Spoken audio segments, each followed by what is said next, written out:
Assalamualaikum warahmatullahi wabarakatuh. Apa kabar abang-abang semuanya? Semoga anda semua di rumah dalam keadaan sehat walafiat, dan semoga kita semua tetap dalam lindungan Allah Subhanahu wa taala. Ya, dengan saya Ustaz Rahmat, kita lanjutkan materi kita. Ya, kita berjumpa lagi dalam pembelajaran mentoring, yang mana pada kali ini materi mentoring kita adalah tentang kisah Nabi Syuaib alaihi salam.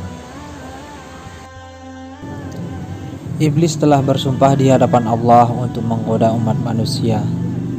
Hasil bujuk rayu iblis telah berhasil mempengaruhi kaum Madian. Allah mengaruniai kaum Madian dengan rezeki yang berlimpah dan kecerdasan dalam berdagang. Namun sayangnya mereka telah terjerumus dalam kesesatan.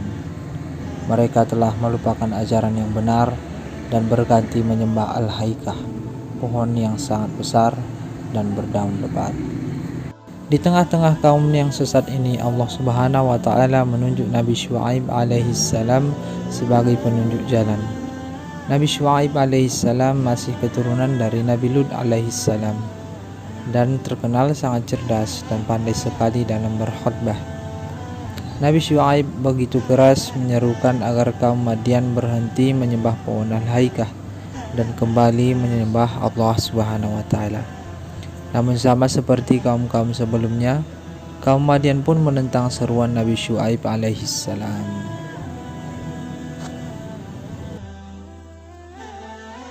Dalam berdagang, kaum Madian sering sekali berbuat curang.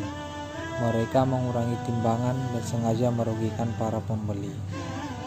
Karenanya, Nabi Syuaib alaihissalam menyerukan agar mereka berdagang dengan jujur.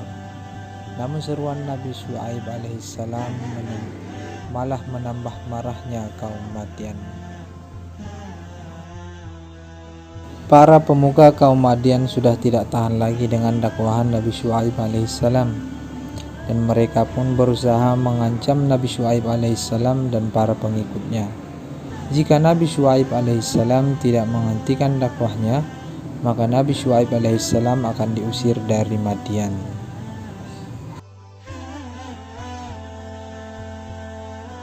Sikap kaum Madian yang selalu menolak dakwahnya membuat Nabi Syuaib alaihissalam merasa sangat sedih. Kemudian Nabi Syuaib alaihissalam berdoa kepada Allah dan memohon petunjuk, dan Allah kemudian memerintahkan Nabi Syuaib alaihissalam agar pergi dari Madian. Kemudian Allah mengguncang Madian dengan gempa yang sangat dahsyat. Setelah itu Allah mengutus Nabi Syuaib alaihissalam untuk berdakwah di Ashabul Haikah, satu daerah yang tidak jauh dari Madian, dan masyarakatnya pun sama dengan kaum Madian. Mereka menentang keras dakwahan Nabi Syuaib alaihissalam. Bahkan peristiwa hancurnya kaum Madian tidak membuat mereka takut. Penduduk Ashabul Haikah menantang Nabi Syuaib alaihissalam untuk mendatangkan hukuman dari Allah Subhanahu wa taala sesuai dengan cerita Nabi Syuaib alaihissalam tentang kaum Madian. Kemusyrikan dan kekafiran membuat kaum Ashabul Haikah mendatangkan hukuman dari Allah. Tiba-tiba saja mereka merasakan udara yang sangat panas membakar seluruh tubuh mereka. Hawa panas tersebut berlangsung selama 7 hari berturut-turut. Setelah itu, langit berwarna hitam pekat menandakan hujan akan segera turun. Namun yang turun bukanlah air, namun api batu bara yang menyala. Sungguh luar biasa hukuman Allah Subhanahu wa taala bagi kaum-kaum yang sesat dan tidak mau beriman. Nabi Syuaib alaihissalam beserta pengikutnya kembali ke Madian. Kota itu tidak hancur meski diterpa gempa yang dahsyat. Hanya orang-orang yang menentang Allah sajalah yang dimusnahkan pada hari itu. Setelah itu Nabi Syuaib alaihissalam kembali melanjutkan dakwahnya. Dan sumber dalam Al-Quran yaitu dalam surah Hud ayat 84 yang artinya, dan kepada penduduk Madian kami utus saudara mereka Syuaib. Ia berkata, hai kaumku, sembahlah Allah, sekali-kali tiada Tuhan bagimu selain Dia. dan janganlah kamu kurangi takaran dan timbangan. Sesungguhnya aku melihat kamu dalam keadaan yang baik, dan sesungguhnya aku khawatir terhadapmu akan azab hari yang membinasakan.